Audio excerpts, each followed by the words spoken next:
All right, this is SFBarkast. I am Jeff Cleary. I'm Andrew Louder. And Andrew, what have we been doing? What have we been doing?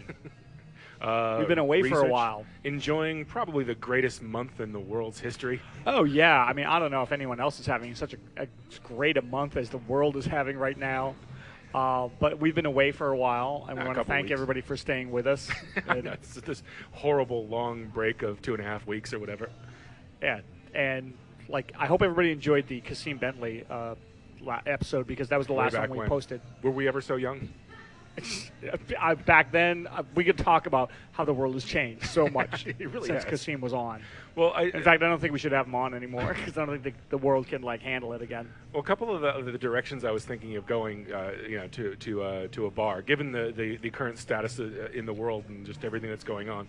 I was thinking we could either do the Phoenix, sort of to help us rise up from the ashes of this horrible time. Yeah, how about, is there a bar called a complete pile of steaming shit?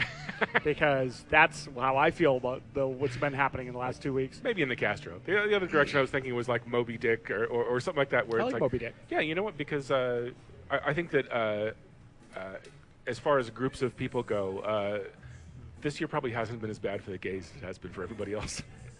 I guess so, but that you're really aiming low. You're really trying to find some qualifier where this entire year is just not a complete. The gay people have a chance of being cheery, whereas the entire rest of the planet most certainly does not have a chance to be happy. That is true, and you know what? We are not at Moby Dick, and we are not at the Phoenix. Andrew, where are we today? We are at ABV, which is a brand new bar. It is. In the Mission. I could actually throw a baseball from where we were last time to here. You could. And you could throw a baseball from your apartment to the Dalva as well. You're 2 baseball throws away. All I'm saying is I'm not a mountain climber, okay? I don't like to leave my neighborhood. No, this bar is brand new, and it's on 16th Street between Valencia and Guerrero. Officially between Albion and Guerrero. But it's where the old Tokyo Go-Go used to be. Yeah, it's almost right next door to the Kilowatt, right? Across the street from the stall. Yeah, and so ABV is sort of as artisanal cocktails and beers and come into more and more play. ABV is alcohol by volume. So okay. So that's where the name comes from, I guess. I'm going to have a bar called BAV or BAC, blood alcohol content. There we go. Excellent. And you can only leave if you don't pass a breathalyzer. A place called DWIs. That's down the street. But this place is opened up by the same, I believe, owner or restaurateur, bar raconteur. Raconteur, yes. Who does Bon Vivant? Or no, this isn't one of the Bon Vivants. No, not one of those guys. It's the guy that does Dalva, and we were at Dalva with Kasim Bentley last week. Aha. Well, that's cool. They definitely they have quite a I wouldn't say a huge drink list or food list, but it all seems really high quality. The food is small portions, but they're all really good. I believe we came here a couple weeks ago, and I remember really enjoying they had a Sloppy Joe bao, B-A-O. So it was it was like going to China and Cleveland at the same time. It's like going to a junkyard in China. That's right. It's like eating manwich out of a can in China. No, it was really good though. But, one of the things I will say about this bar, upon first, looking at it, initially I was this is not going to be the kind of bar that I like, right? Because it's kind of a fancy drink bar. Right. But I've been here a few times, and I have to admit, it's kind of worth it. Sometimes you go, believe me, I am a beer drinker. Okay, sure. Which means that if you're like me and you're trying to go to the bar, and somebody is ordering a muddled drink as right. As Parker, most of them are now, apparently. As Parker Gibbs mentioned about the Latin American club, if it's something that's going to be muddled, just don't work. I don't want to go there. But honestly, I've been here sometimes, and I've just had some of these amazing drinks. And I had been here once where the drink wasn't that good. So it actually is a real art. So it's turning you into a snob, is what it's doing. You're like, it's turning me into a snob.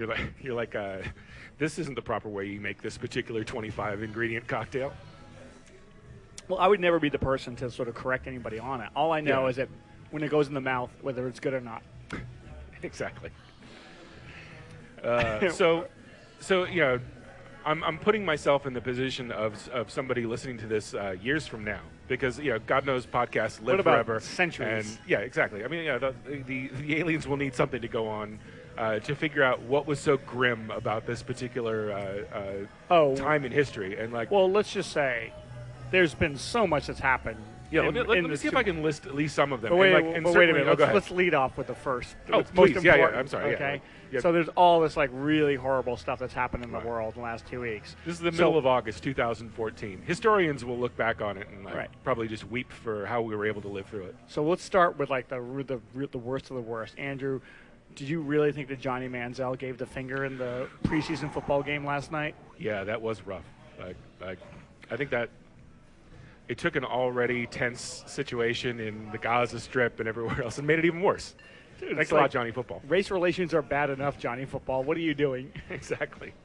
Well, some of the other minor things that have gone on since the last time we recorded, which was 2.5 weeks ago. So not we're not talking over the course of the entire year or anything like that. But you basically had the Ebola virus really making itself known, coming back Ebola? In a big way.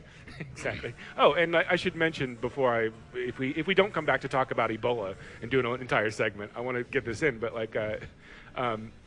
basically, I saw the other day that in Liberia, in Africa, a Ebola clinic where they treat people. A bunch of people from a slum next door busted into it and stole everything there and ran off with it. I mean, they stole the treatment? They not only stole the treatment, but they also stole all of the people's old clothes and old blood bags and everything else that has the disease in it. They basically just took back to their own village to give to everybody. What's that on the floor? A nut and bolt? That's mine. That's Ebola. Don't worry about it.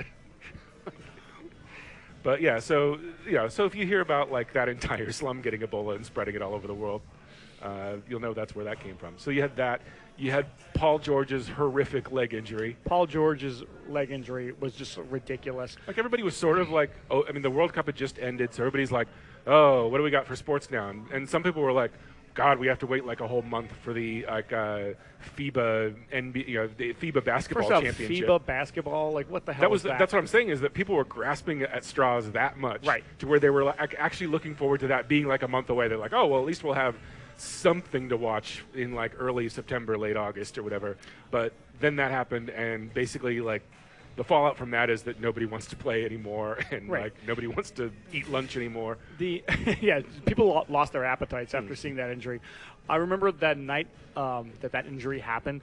I was getting ready to go to a party, and I had a friend staying with me, Chris Garcia, friend of the show. Right. And so we're both sitting in the living room, watching, talking, just watching this meaningless international basketball game. And I was like, oh yeah, so looks like it's time for me to go. And he's like, yeah, I got to go to my show down in Sunnyvale or something like that. And then later I saw the video of Paul George snapping his leg. Yeah. And I was like, oh my God, Chris and I were minutes away. Before we left, we were oh, very pleasant, talking. They're like, oh yeah, we're going to go hang out. Oh, great, awesome. But if we had stayed 10 minutes later, we both would have been crying into our hands on different sides of the room. Right. And it would have ruined both of your evenings. You would both have been like, I'm going to go to my bedroom and just shake for a while. I'm going to think about all the bad shit I've done in my life. But so if you're somebody who has not seen the Paul George injury, you are pure. Do not go and look at it. Well, and if you have seen the Paul George injury and you say to yourself, I want more. I don't want to just see some guy break his leg. Then you can see the Tony Stewart running the guy over. Oh yeah, Tony Stewart running some guy. I went to a music festival for 3 days, so I was kind of unplugged from everything. Okay. And Sunday night, you just show that on the big screen, be like.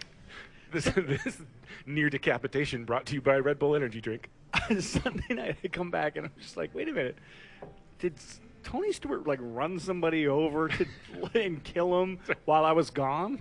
It's like you come out of like a contact high and like mescaline contact high or whatever, and you're just going like, how much of this happened and how much of it was just mumbles that I misunderstood? Right. So, and we have that, and we have Ferguson, Missouri. That's and well, not only everything going on in Israel, like in the Palestine, that was probably going on when we. Yeah, but it got like talked, I would like to say, like Israel and Palestine, that's never going to be a good situation, but it got ratcheted up bad. Yeah. Sorry, I mean, if what they say is true, and they basically shut down the airport and like it's a sealed prison, and they're just like lobbing bombs into it and killing people willy-nilly, that's not a good thing. And then we have Ferguson in Missouri, where what's this now? Something happened with the cops there? No, can you bring me up to speed on this? I only get my news off Twitter, so I know nothing about it. And then we haven't even gotten to the long list of people who have died. Oh, true. Yeah. I mean, we call them the lucky ones. We're the leftovers in this one. Exactly. I think this is a land where the living envy the dead. Yes, and as soon like on Monday, right after the music festival that I went to, Robin Williams dies. Right. And not only dies, but he commits suicide. So that's like doubly bad. Like going into the music festival that I went to on Friday, everything was great afternoon, I get like word that my therapist went into a coma.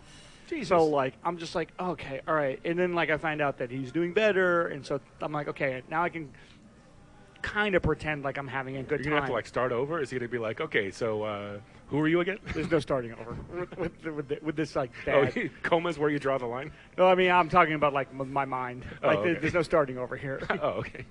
I thought you were like you had a definite set of like, okay, like if he's out for a couple of days, maybe I'll continue to see him. But if there's any hardcore memory loss, I don't want to have to go through all that again. No, I mean it's like if I have to like go see another therapist, it would be like, what? What's wrong with you?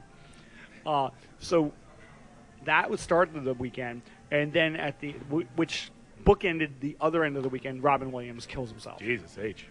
And who else has died? Lauren Bacall. Lauren Bacall. Not, I mean, great actress and everything like that, but she's old.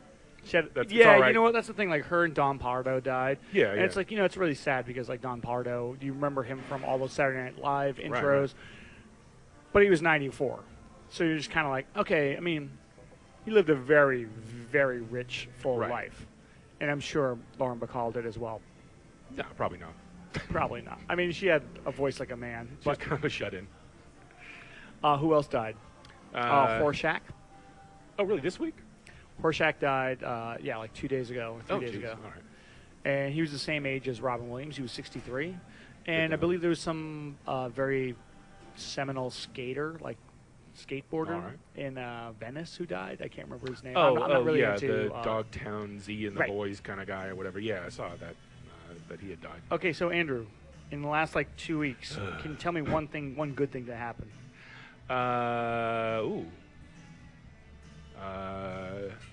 The A's traded to get John Lester, and guess John what? Lester and It hasn't worked. The A's have gone and they went right in the shitter. Started losing. I said on Twitter that it ruined my plans for a Cuban sandwich shop in Oakland called Yummiest Cespedes.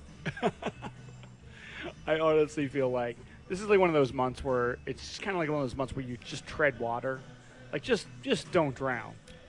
Just keep your head above water. I actually forgot about one other thing too, and that's that. And believe me, we'll get to the personal things that have happened to us over the last couple of weeks too. This is just stuff that's affecting you, the listener.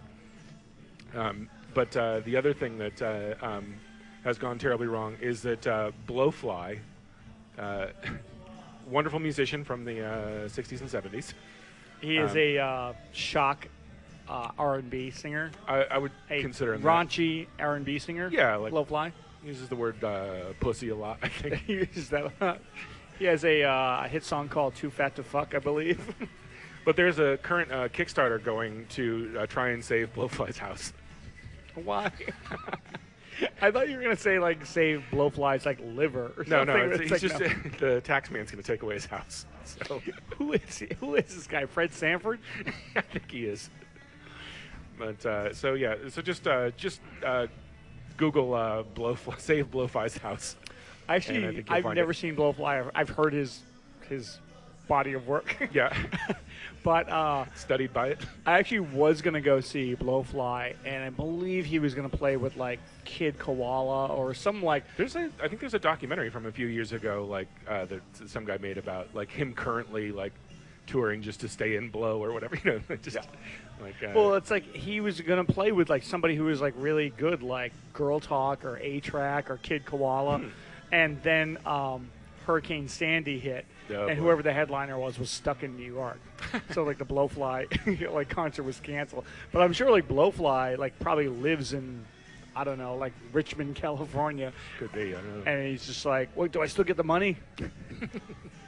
Also, even some of the tangential stories that I've heard like this month, it's like that Right. horrible domestic abuse case with like the porn star and the MMA fighter. Oh yeah, yeah. This MMA fighter's name was like War Machine, and then he beat the shit out of his ex-girlfriend. She had like 18 broken bones, Jesus and H. they finally like caught this fucking animal, and it is just one of the saddest like stories you're ever gonna hear. Ah, cool. Oh, Oh, we're being cheers. we're being brought a shot. Oh, Mezcal. Oh, thanks so much. it's called mezcal. This is mezcal. Yeah, Okay. it's San Luis Alvarado's. Wow. And what's your name? I'm Ricky. Ricky. Jeff. Nice Nice to to meet meet you. you. Not Wow. bad stuff, huh? Well, that is Wake you up. Thanks. that'll make you bull run. That Oh. was Jeff. Wow. Ricky. Ricky. Ricky brought. Your name is Jeff. Wow. That stuff must have been really strong. You're hallucinating already. Yeah, exactly. Yeah, suddenly everything's great. You So know what? yeah, I mean, like, I'm really looking forward to. I mean, like, the optimist in me is thinking that, like, you know what, the pendulum has swung so far to the dark side this month. Yeah, that I I'm sort of feel like the same next way. month, like, there has to be like world peace or like, you know, Right. can we like cure Can we at least like to balance it out? Can we cure cancer next week? Exactly. Well, and you know, part of the whole process, we got to weed out all the people that are depressed no matter what. So you know, you do that, you make everything really shitty. I resemble that remark. But yeah, what do you think? Do you want to take a break? We can get into more personal stuff later and try to do some jumping jacks and work off this mezcal. As long as so the we can personal speak, stuff is very uplifting. All right. which I'm sure it will be. So this is SFBarkast, and we are coming to you from ABV on 16th Street in the Mission, San Francisco, California, United Now, States until of America, until it falls into the sea later this week. Western Hemisphere. All right, and we are back at ABV. ABV in the Mission. You know, one of the things I'll say about this bar is that they do play really good music here. Yeah, I noticed the same thing. I think Except when you're telling a goddamn tooth story and like playing happy David Bowie music. I know that the happiest David Bowie song ever like recorded, Modern Love, like you're trying to like tell people about all the horrible things that have happened to you. Can't you at least play like The Man Who Sold the World or something while I'm doing that? Like, And now they're playing some Jonathan Richman, like very sad, slow song. But they played some great Velvet Underground. nice. So I've heard of them. Yes, you may have heard of them as well. The band with the banana on the album cover, right? Yeah, you know The the Banana Band. the one that didn't Jim Morrison sleep with some girl from that band. I think so. With the band that had Crispin Glover as lead singer. So not to continue on this sort of like horrible, like basically No, why would we do that? Why would we just wallow in our own misery? this basically this river walk of woe, Exactly. or as Elmer Fudd would say, the river walk of woe. Or Barbara Walters, or Speaking of Elmer Fudd, Robin Williams used to do a great Elmer Fudd impression. he did. And Took it to his grave. what is your take on the Robin Williams event? Like, and I think we talked a little bit about this, like, you know, off mic, but But I will say that I think I agree with you, somewhat, in that when it first came out, like the sort of accepted story that was that like he had been in rehab for a while. He clearly must have gone, like slipped up, fell off the wagon. He had a relapse. Yeah, and then killed himself over it, which actually I don't accept because. Well, I mean, at the time I guess I had to, because I didn't know anything right. else. But I mean, it made it even more tragic, honestly, to me. I mean, and I know this is a podcast where we are in bars. Right. Thank you for that drink. Awesome. Of course. Perfect timing. So we do a podcast where we're inside bars. Right. So for what it's worth, for the very small amount of authority that I have, I feel like we do speak for some of the drinking population. Sure.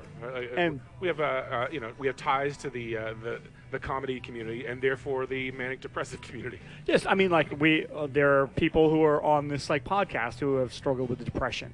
I find that difficult to believe. Well, not after the podcast, certainly. Once they got on the podcast, they're like, "Ooh, life is a fucking cakewalk from here." Ooh, I have made it. But when Robin Williams committed suicide, there were a lot of people who were posting and kind of using it as a springboard to talk about their own sobriety Sure. And I honestly feel like I know that's a factor in what happened there, but it's mostly the biggest factor, I believe, is his depression. Right. And I would hate to think that he was so disappointed or felt like he couldn't get out of a relapse so much that he would have to kill himself. Well, because honestly, relates to drug and alcohol abuse. All of that sort of went out the window for me when the Parkinson's stuff came out because, as soon as they said Parkinson's and you attach the name Parkinson's, it doesn't and make what it it easier does to Robin Williams, you're like, you know what? That's if he's a depressive person already, that had to be a catastrophic blow because you're basically saying the thing that made you, the thing that everybody loves about you, is gonna crumble away before your eyes. And you're going to be a burden to people. Eventually you'll be this guy that they wheelchair on the stage that people give a standing ovation to. And he's probably the last person that would want that. To play devil's advocate to your very grim portrayal of why he did this. Well, I did have 2 teeth ripped out of my head. I'm just going to use that as an excuse for all my terrible behavior. Try getting shot with a firework, okay? I'm going to be like, why did you scream racist things to those people? Hole in my head, tooth. Excuse me. But one of the things I would say about that, yes, it did totally change. What I was trying to say about the drinking thing is that honestly, if there's anybody out there, if you're an alcoholic, you should, or a drug addict, you should not drink or do drugs. Sure. But if in a moment of weakness that you slip up, I don't ever want you to think that oh, this is it. Now my only recourse is to kill myself, and I don't think that that's what it was. But that's kind of the implication people were kind of sounding. They're like, oh yeah, well when you're struggling with addiction, it's no, he's struggling with depression. Yeah. And then also, so with after the Parkinson thing came out, it's very sad, but at the same time, yes, you were saying that if he stuck it out, he would have had to been wheeled out and sort of it's a horrible, horrible disease that attacks the body, and then you still have your mind. But that doesn't happen for a while, right? Yeah, but and I think that you could have waited around a couple other weeks, possibly. But I think that and I I was thinking about this the other day. When I wasn't thinking of the other horrible things that were happening in the world, I was thinking of Robin Williams' suicide and why he did it. But the idea that once you become a known spokesperson for something, once if you're a big giant celebrity and it comes out that you have a disease, all of a sudden overnight, everyone with that disease is counting on you. And has they're like, oh my God, here's our spokesman that's going to get us the extra funding we need to for a cure. And if you check out, they're like, well, why am I sticking around here? So if you check out after it becomes known that you had it, then you're like kind of a dick to all these people. But if you check out before, then it sort of absolves them a little bit. Like, I mean, I can see where, if you're somebody that has Parkinson's currently, you're probably like, you fucking coward. Like, right, like exactly. You could have done so much for our organization and blah, blah, blah. And, like, look at, like, Michael J. Fox. Because he's basically saying, like, yeah, well, I don't want to end up like you. Like, no what? offense, but that doesn't look like life to me. I've been to the planet Orc. Okay, I've seen things that you people could not understand. You have any idea how hard it is to drink water from a glass with your finger when you have Parkinson's? So, but I actually, when I first heard about this, I actually do have a space in my thought process that says, you know what? In the same way that like Hunter S. Thompson like committed suicide, like I actually have a certain margin of acceptance for people who are like, you know what? I don't want to do this anymore. Yeah, you know, or you know what? Like, especially supposed to live this long. Especially I think I'll just check out now. Especially if they're in pain. You know, I mean, like if you're anybody who believes in like what Dr. Kevorkian was doing, right. or if you believe in like living wills, or if you believe in DNRs when people go into the hospital, you don't want to end up like Terry Schiavo or something. With yeah, a bunch of like religious you know, like nuts you have to have a corpse. certain like margin for acceptance, and like honestly, like if the only thing is like I kind of wish that he left. If he was going to do that, I kind of wish he would left a suicide note. Yeah, I think that to would just have been say better, if he would have said like, play. look. This is it. Like I've been to the mountaintop. I've seen everything, Right. and even though everybody thinks I'm a coward, I just don't want. Because like I remember when Hunter S. Thompson killed himself, it seemed like all of his friends, Johnny Depp and Benicio del Toro and all those guys, they were all just like kind of cool with it. They were like, yeah, well. Yeah. And I met a dude in a bar, and I was like talking about Thompson, and this guy like leans over and goes, you're here talking about like Hunter S. Thompson. He's like, I just got to let you know, I used to live in Colorado, and I used to know Hunter S. Thompson, and I like partied with him, and when I heard that he had killed himself, it didn't surprise me at all, because he always like talked about how much he hated the concept of growing old and being feeble. So like I was like, you know what? All right, whether I agree with it or not, I have to accept it because it was his will, you know. Yeah. And all those people who were friends with him, like, you know, he left very specific directions of what he wanted. He wanted to have his fucking ashes like blown out of a cannon, and Johnny Depp was the first one there. That's where I lose him, because like, I mean, he of all people like should know that like he's not going to care, like once once he's gone, like, you know, it's not like he's going to say "we" when they shoot him out of the cannon. He's fucking ashes. And so like the entire like business of like last rites or last wishes and all that stuff, just seems so fucking silly to me. Well, Andrew, like, you know that's not for the person. Like the whole like, you know, funerals and like all that. That's for the grieving process. Yeah, sure. Like the people don't give a I mean, like seriously, if I die next week, you can throw my body in the woods and have like wolves fuck it, because guess what? I'm not going to care. Right. I'm pretty sure I'm not going to care. No. If I'm totally wrong and I'm like, oh my God, I can still feel this. God, I wish I got shot out of a cannon. That would have been awesome. That would have been so much fun. I should have like, can you just put my ashes down a water slide? Right. Like, well, I'm sure that the first part was where Hunter S. Thompson made his huge mistake, where he's like, oh yeah, after I'm cremated, shoot me out of a cannon. And they're like, he's like, oh, I can feel this. Oh right, exactly. So, I mean, I'm happy for the memories we have of Robin Williams. What would be your favorite Robin Williams? Anyway. What would be your? I mean, like the movie RV, probably. No. There are some. He did do some bad movies. Oh yeah, God yeah. One of the great things I heard, you know, you hear all these testimonials, especially being friends with a lot of the comics, right. that like you really get the feeling that even though, you know, and this is why he killed himself. He didn't kill himself because he fell off the wagon and drank a beer. Yeah. He didn't kill himself because he like did some cocaine for the first time in 20 years. Right. He killed himself because he had depression. Right. He killed himself because everybody in the world fucking loved him, and like he still felt alone. Right. And you hear these stories about anytime you see him like not on stage, he's a super shy guy. Yeah. You know, and just like he's very polite, not egotistical at all. Yeah. So, what is your favorite Robin Williams movie? That's a good question, actually. I would probably say The Fisher King. I was going to go with Fisher King myself. Yeah.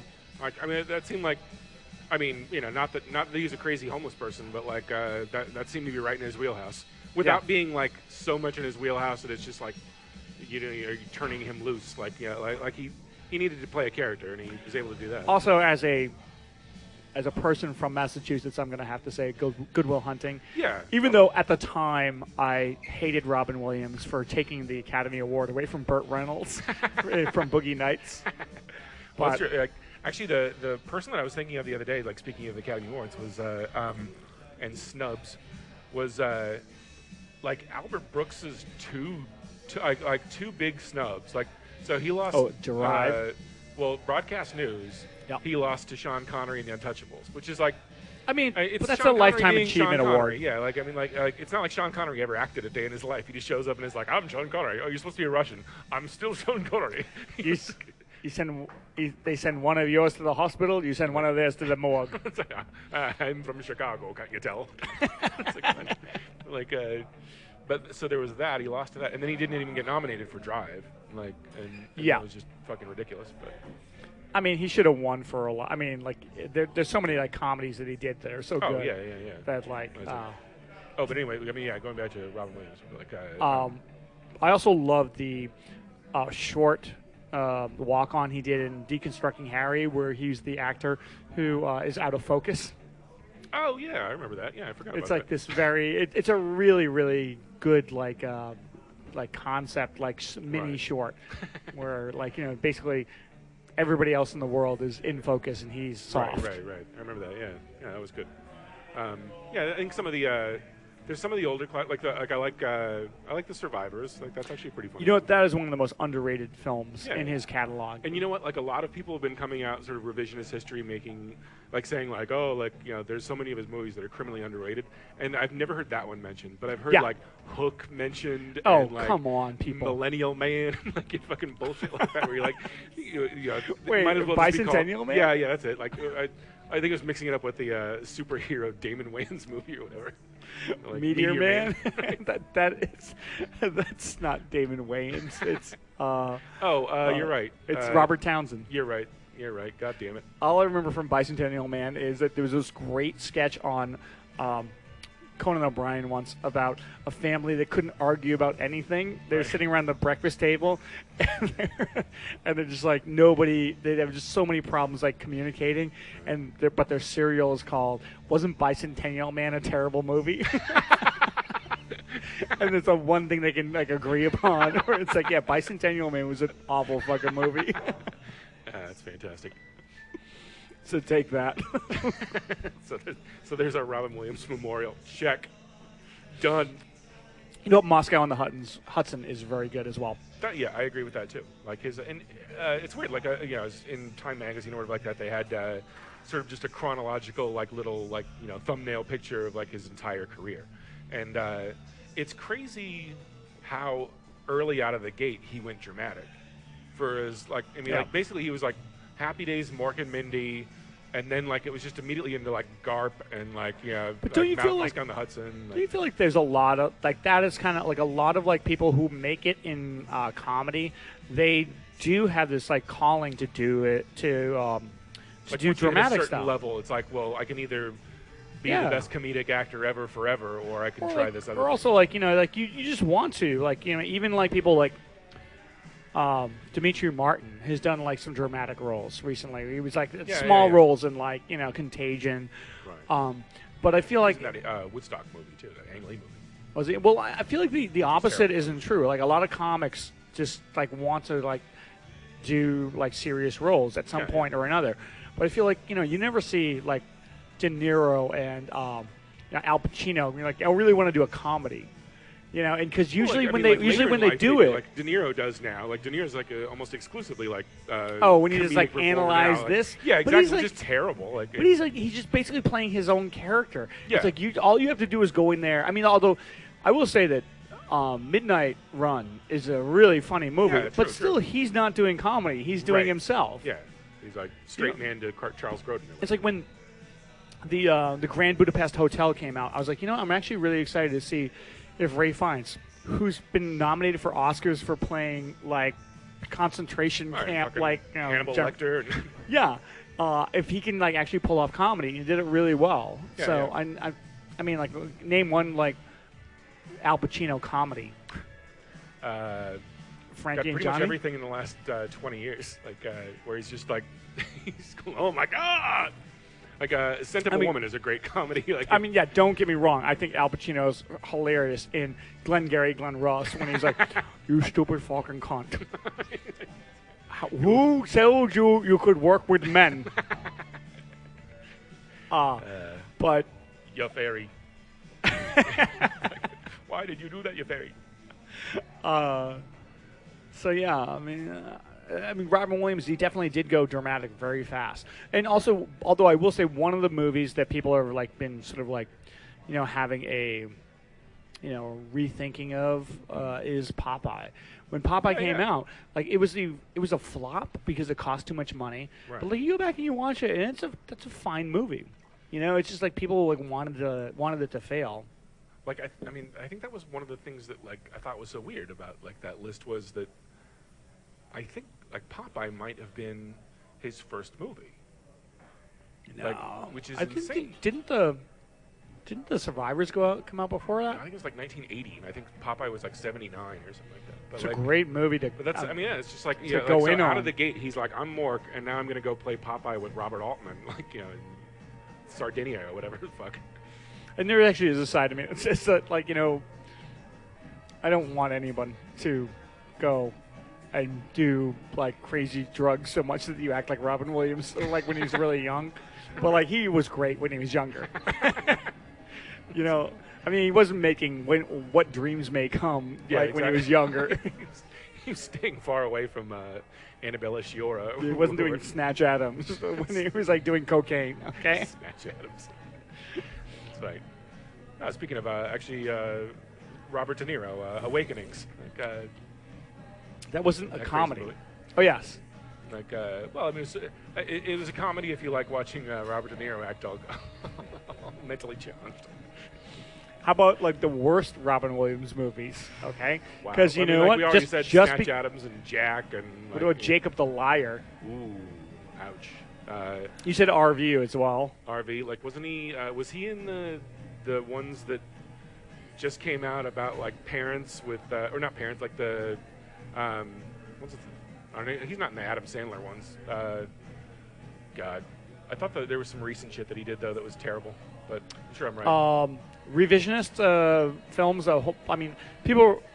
One of the things that people are coming like, oh, you know what? Like, Death to Smoochie was a really great movie. Hey, I saw Death to Smoochie on opening day in the theater. Right. It's not a great movie. It's a fun film. Okay. Like Toys always looked pretty bad. I'm not sure if I've ever seen it all the way through, but like that looked like a pretty atrocious movie. One good walk on he had was in Shakes the Clown. He played the mime that they were always fighting. I've never actually seen was it Father of the Year or World's Greatest Dad? Like, but Bobcat Goldthwait directed that one. That was supposed to be really dark. Wasn't he in a early Terry Gilliam film too? Was he in Munchausen? Yes. No, he wasn't in. Was it Time Bandits? He had he was the guy with the head that came off. Oh yeah, you might be right. Yeah, I think It was so. Munchausen. Was it?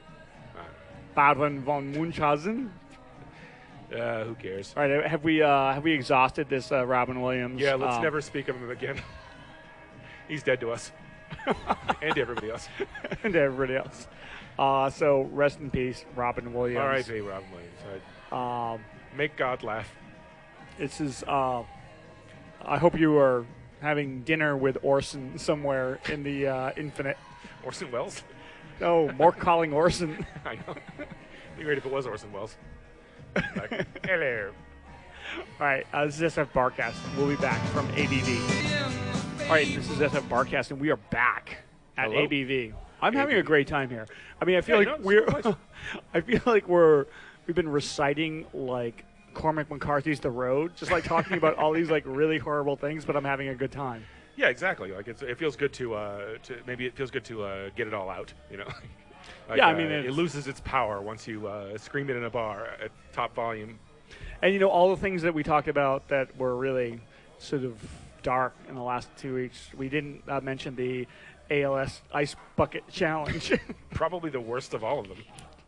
Like, I can't believe that the whole point of that thing is I don't want to donate $100, so I'm gonna dump a bucket of ice on my Wait, head. is it $100? Yeah. If you don't do it, I thought it was 50. Oh well, okay, even 50, but but basically it's like here. You can either donate money to this terrible disease, or you can dump a bunch of water over your head. And everyone's like, "I'll take the bucket." And like, it's like, well, so you're a cheapskate that doesn't want to donate to a fucking cause. I know. So basically, like And they're everybody, like, but I'm raising awareness. Like, yeah, you're doing much less than $50 worth of help.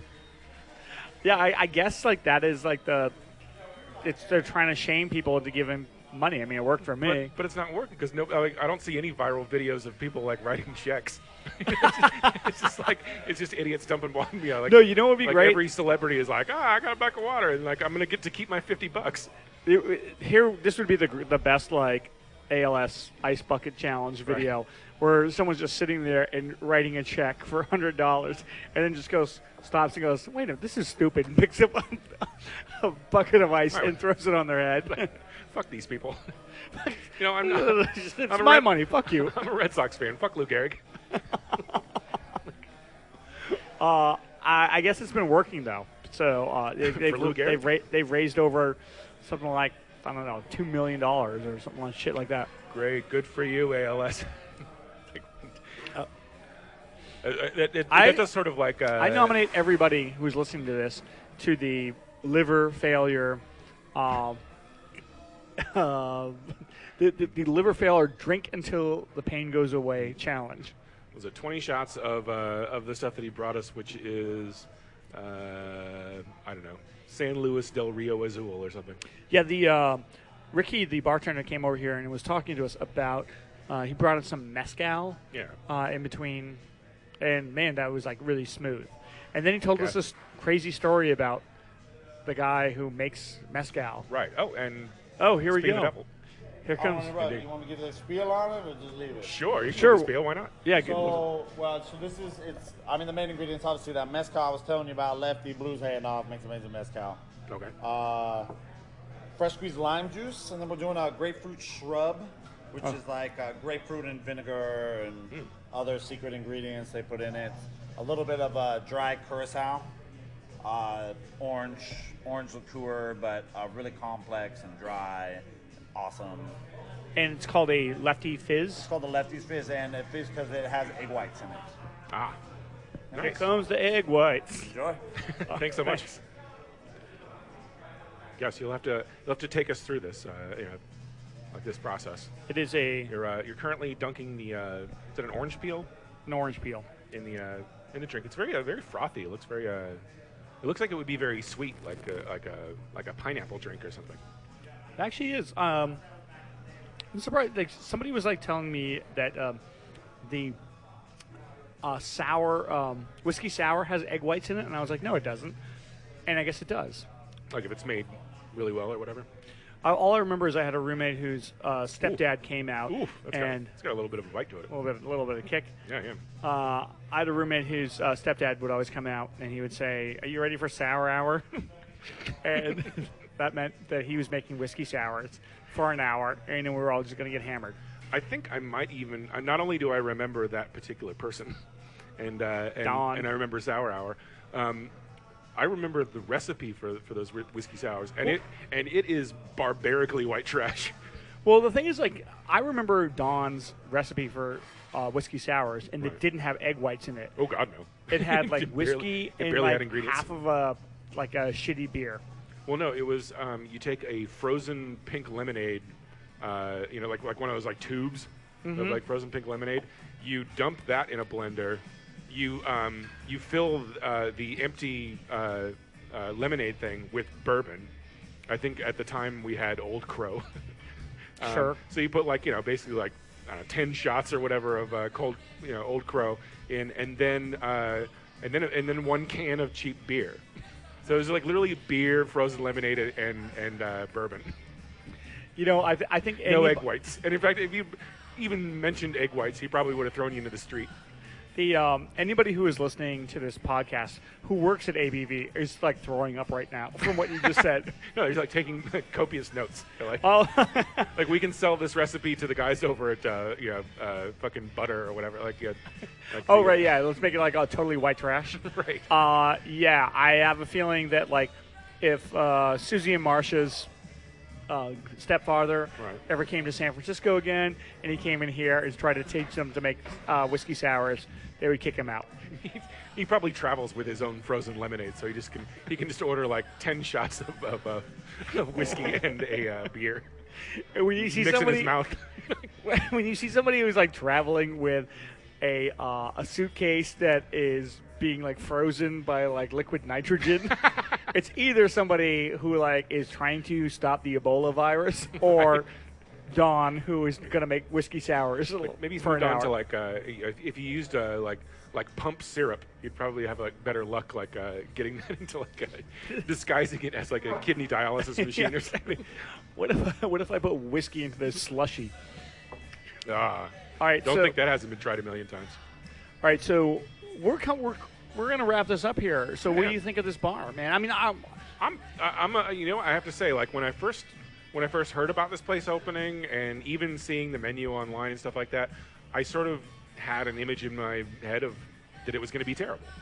well, you know, when it first opened up, like because I live right around the corner, Yeah. like it was just packed with people who were just like, oh my god, new bar, Right, you know? stalkers, pretty much. Yeah, and I kind of feel like it's sort of like settled into like a neighborhood bar in the very short amount of time that it's been here. I think that what's smart for me anyway is that they have pretty long opening hours for like a bar like this. Most Yeah, so like if you're Trick into day Dog drinking. yeah, so like most of those like type of places like Trick Dog and stuff like that, they open at like 5 or 6 at the earliest. Yeah, and you know what? Like that's one of the things. Like if I was joking about like if you're into day drinking, you can come here. But also like their kitchen is open, Yeah. like early. So Yeah, it's yeah. like you would come here have like lunch, Yeah. and have like a lefty mezcal. But that's the thing is that for I guess an older, more boring gentleman like myself, I don't necessarily there's places that I would love to go to like experience or whatever like that, but I just don't want to be part of like that scene, or like I don't want to like Right. have to like force my way in and like wait half an hour to get a drink. And so I've it's, said- if a place has extended sort of hours like this, then it really, you can sort of come in here when there's like hardly anybody here. Like, In between making like really easy jokes about Trick Dog, Yeah. like I have like mentioned that like their drinks there are great and their food there is great. yeah. It's just like everything else about it I hate. Yeah, exactly. It's like it's like, and food and drink is one of those things where like you can get like semi decent food or drink anywhere. So like in order to like put up with that kind of shit, like you really have to be committed to it. And it's Yeah. like that kind of thing easily puts me off, where I'm like, oh, I could deal with this for 45 minutes to get a fucking Dynamo donut, or I can like just go buy a fucking donut at the store. And it's like and that will it just all depends on like how much your time is worth, I guess. But yeah, I actually do. I have to admit, like, I was like you, coming into this place, I was like, you know what, this is not the kind of place I'm going to like. Yeah, yeah. And it really has won me over. So, Yeah. especially Ricky, the bartender, is like won me over Yeah. and won me under the table, actually. Well, I mean, nothing against like the Thieves Tavern or anywhere where the bartenders have been like super nice to us, which is just about everywhere. But like, this is the kind of bar where if the bartender was a dick, it wouldn't shock me. Right, But absolutely. and so the fact that he's like super nice and cool is shocking in itself. It is nice when you come into a place and you're like, you know what? I'm going to hate this. It's like watching a movie. You're like, you know what? I saw Guardians of the Galaxy. I was like I saw it on like day one. I was surrounded by a bunch of fucking comic book nerds. And I was Right. just like, oh, great. A movie based on a comic book I've never heard of. Right. Great. Like, Awesome. Ooh, settle in for a lot of references I'm not going to get. Yeah, and you know what? It actually was a really good movie. And I was like, yeah, like going into it, and I was like, oh, this is. I assumed I wasn't going to like this, but it wins you over. Yeah, yeah. Yeah, unfortunately, like I said, like a lot of my movie experiences have been like, I don't think I'm gonna like this, and then I really, really hate it. It's like, well, Not quite the surprise I was looking I for. like to think that we're objective enough to be like, you know what? I think I'm going to hate this, and then you really like it. Yeah, well, But then it goes the other way, where it's like, I think I'm going to hate this, and they're like, man, was I right? Well, I sort of feel like that way about that show, The Nick. I mean, granted, I've only seen the first 2 episodes, and Sounds like we're doing plugs already. I know, yeah. But I sort of felt that way where it sort of hit me at the right time where I was like, can I like anything anymore?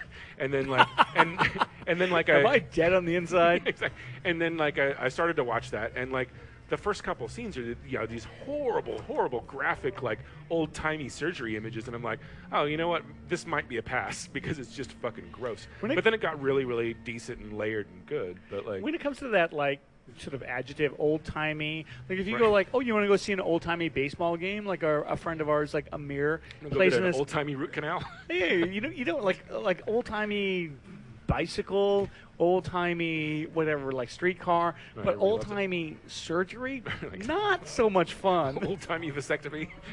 It's not that's just a kick in the balls, isn't it? It's not a whole lot of nostalgia for those days, Why can't we go back to bloodletting?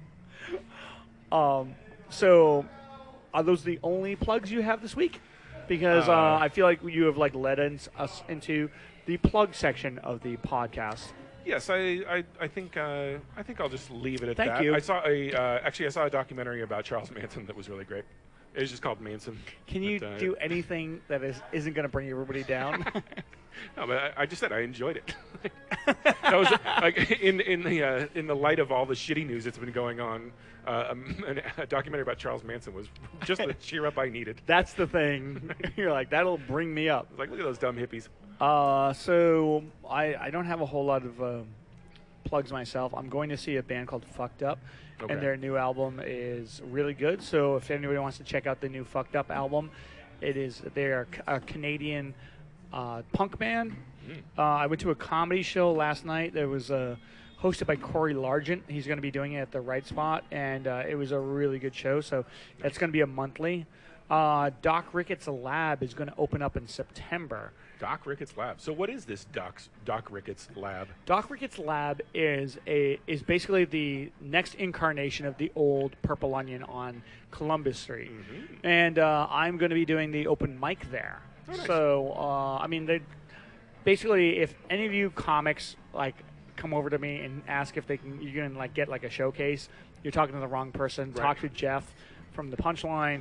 And actually, I have to say that I love the people I'm going to work with over there. Yeah. Because the last time I was involved in a new comedy club, it was called Holly's, and that didn't go so well. Right. But one of the reasons why it didn't go so well is because they had a bad relationship with the Punchline, and the Punchline got very territorial, sort of territorial and very nervous balls about having another comedy club, right. Even though the Punchline is owned by the Live Nation, and they don't have anything to fucking worry about.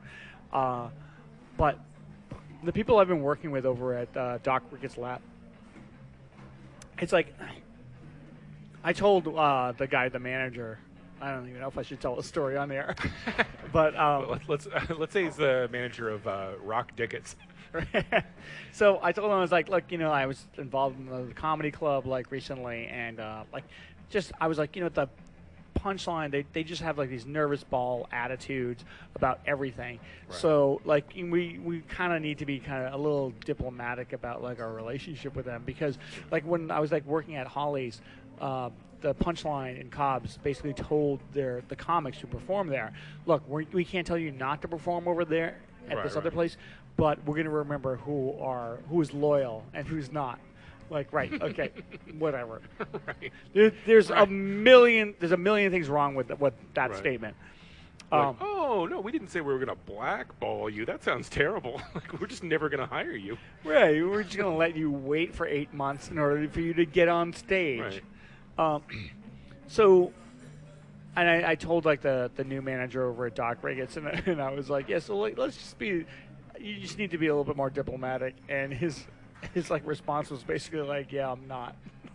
I'm not going to be like that. Oh, okay. And I was like, oh, all right, whatever. And he's basically damn the torpedoes, we're going full steam ahead. and I love it. Right, like, right. And not only that, but they hired Jeff, the guy who used to run the showcase over at the Punchline, Yeah, yeah. and who left because he couldn't stand the Punchline anymore. So they hired him. They hired me. I feel like we're like the three original Ghostbusters, where we're just like, you know what, this plan should not work. Right. But it's like I'm slapping them in the face, going like, I love this plan. Let's do this. It's basically like, yeah. Everybody has 3 mortgages on their house nowadays. Like so wait, so this is in the old Purple Onion space, right?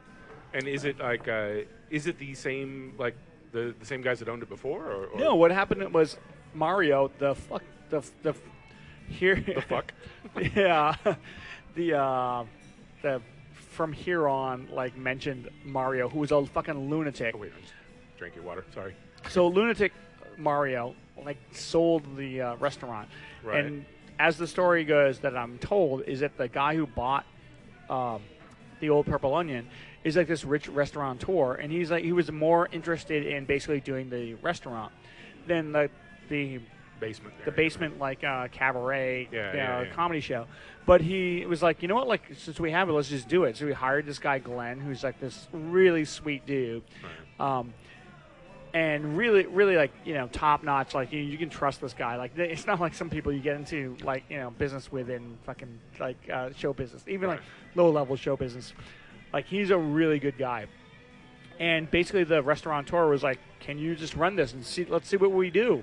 Right. Let's have some comedy there, And I know the guy is paying top dollar to get the whole thing like redesigned. So I went down there like recently, and it's nowhere near being done, but it's supposed to open next month. So let's see. And I'm really hoping. I have like really high hopes for this. Although I mean, it sounds like it could be great. But and you know what? It's going to open in September, not this fucking abortion of a month of August. So it's got that going for it. Exactly. So mention, August. Mention Florence, Missouri, or not Florence, like Ferguson, Missouri, and get right. $2 off. The only way, yeah. In fact, like I'm glad, like all of it kept getting pushed back further and further, and I'm so glad it got pushed back after August because, and it's I honestly feel like it's great. So like that's one of my one of my plugs. Doc Rickett's Lab in September. I believe it's supposed to open up on September 15th. Also, the movie Sunshine is it's a Danny Boyle film that I saw while I was like cooped up, and it's a sci-fi film. So if you're somebody like me who watches sci-fi, you should watch that movie. Nice. And I was sitting at Gestalt the other day, and they were kept playing ELO, and I guess I realized I had this epiphany that I love the Electric Light Orchestra. So there you go. We're headed for a showdown. And I will say, like the halfway decent movies that I've seen recently are probably Maleficent, surprisingly enough. Really? Like because the art direction in it was very like sort of old Disney, which was kind of cool. I actually I started watching Snow White and the Huntsman, and I was like, let's watch this as a joke, ironically. And I live alone, so I don't know who I was talking to. And I watched the whole thing. Get this coffee table. So I mean, I don't know. I'm surprised that you like Maleficent. I was surprised too. Like I watched it with my wife, and like she wanted to see it, and like I didn't mind it, but and yeah, what else? That was the only one. That was the only fucking movie you saw that you liked. Let me see. Thanks for sharing. Absolutely not. Transcendence. No. The Other Woman. Horrible. Chef is one of the worst movies I've ever seen. Because it animates Twitter as it's like coming out of everyone's phone. Like it's a goddamn commercial, and I just given all the other shitty things that have happened this week, that I had to watch Chef as well is just I don't know, pissing into the wind at this point, complaining about it. But anyway, yeah, I guess I only seen one good movie recently out of 20. All right, so go watch Sunshine. There we go. Didn't you enjoyed Boyhood? You mentioned that. Yeah, I actually did like Boyhood. Yeah, that's the before Guardians of the Galaxy. Boyhood was the only movie I saw this entire summer that I liked in the theater. But the problem is that like had been like waiting for a summer blockbuster film. Like you want to see Right. like a good action film. They all suck. All right, guess what? SF Barkast. Andrew, do you like ABV? I do. I love it. And you know what? I like it enough to where I'm not going to kill myself, and I'll come back next week to Exactly. a different bar. You know what? I'm not going to say I'm not going to kill myself, but people will have to tune in next week to see if I survive. Let's not add any more onto that suicide note. Like, oh, by the way, I'm sorry for saying that I wasn't going to kill myself. All right, this is SF Barkast. I'm Jeff Cleary, I'm Andrew Louder. and we'll see you next time.